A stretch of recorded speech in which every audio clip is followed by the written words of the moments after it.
Do you remember that painful breakup that left you heartbroken? Can you remember when you found out that you had failed that exam? And what about that nasty thing your classmate had said about you in high school? My name is Inga Marie, and in my work as a psychologist, I witness how experiences from the past shape us. We store past experiences in the form of memories, and these memories may have an emotional meaning to us, so that's why we call them emotional memory. Emotional memories can be positive or negative, and they shape the way you perceive and interact with the world around you. Say you've been bullied in high school, for example. This can make you feel more insecure and introverted later in life.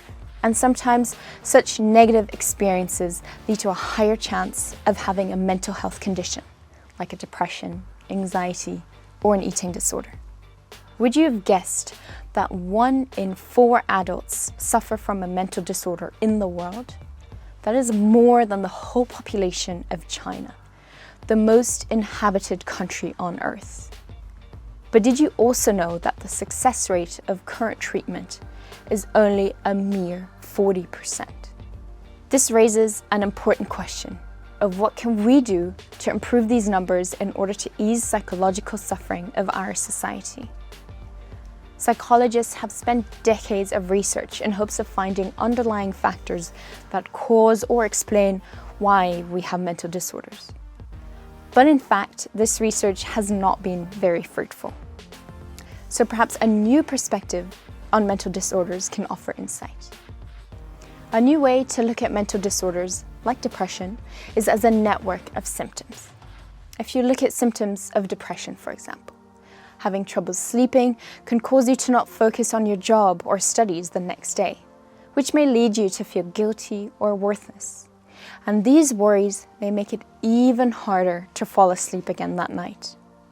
As you can see, this can become a perpetual cycle where symptoms can remain activated for weeks, months, or even years.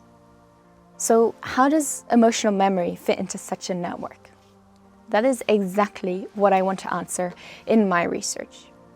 I want to find out what exact role emotional memory plays in mental disorders. We've all gone through a breakup or failed an exam, but why do some people struggle with mental health and others do not? Can emotional memory trigger a cascade of symptoms? And if so, how can we intervene on this to break that cycle? With my research, I hope to find a way to break these negative cycles so that our patients can feel better again. Thank you for your attention.